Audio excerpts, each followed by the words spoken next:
Years NEET exam attend பண்ணிட்டு viscom எடுத்தேன்னு சொன்னா, நீங்களும் எல்லாரும் கேட்ட கேள்விய தானே கேட்பீங்க. எப்படி நீட் படிச்சுட்டு சம்மந்தமே இல்லாம விஸ்காம் எடுத்தீங்க அப்படின்னு. நான் 2019 12th பாஸ்ட் அவுட் பேட்ச். அதுக்கு என்ன அர்த்தம் தெரியுமா? ஃபர்ஸ்ட் டைம் ப்ளூ பிரிண்ட் இல்லாமல் 10th பப்ளிக் எக்ஸாம் எழுதினதும் எங்கள் பேட்ச் தான். 11th first time public exam எழுதினதும் நாங்கள் தான். முக்கியமாக 11th 12th 2 இயர்ஸுமே 1200 டோட்டலில் 600 மார்க்ஸ்க்கு சேஞ்ச் பண்ணதும் எங்கள் பேட்ச்க்கு தான். இதெல்லாம் ப்ராசஸ் பண்ணி முடிக்கிறதுக்குள்ளே நீட் ஃபர்ஸ்ட் அட்டம் வந்துருச்சு. 40 டேஸ் கிராஷ் கோர்ஸ் ஜாயின் பண்ணி ஜஸ்ட் பாஸ் ஆனேன். மெட்ரிகுலேஷன் சிலபஸில் 82% ஸ்கோர் பண்ண எனக்கு அப்போ நீட்டில் ஃபர்ஸ்ட் அட்டம்ப்ட்லேயே பாஸ் பண்ணதே பெரிய விஷயம். 40 டேஸ் கோர்ஸ்க்கே பாஸ் பண்ண முடிஞ்சது. இன்னும் எஃபர்ட் போட்டால் கண்டிப்பாக நீட் கிளியர் பண்ணிடலான்னு ஒரு பெரிய இன்ஸ்டியூட்டில் 1 இயர் நீட் கோர்ஸ் ஜாயின் பண்ணேன். அப்போதான் ரியாலிட்டினா என்னன்னு எனக்கு புரிய ஆரம்பிச்சது. அதுக்கப்புறம் என்னாச்சு, ஏன் விஸ்காம் சூஸ் பண்ணேன்னு நெக்ஸ்ட் பார்ட்டில் சொல்கிறேன்.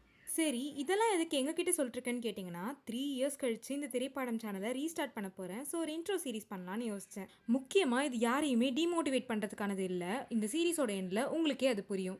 அண்ட் நான் டிரெக்ட் பண்ண ஷார்ட் ஃபிலிமோட வீடியோ சாங் லிங்க் ரிலேட்டட் வீடியோஸில் கொடுத்துருக்கேன். மறக்காமல் பார்த்துட்டு எப்படி இருக்குன்னு சொல்லுங்கள்.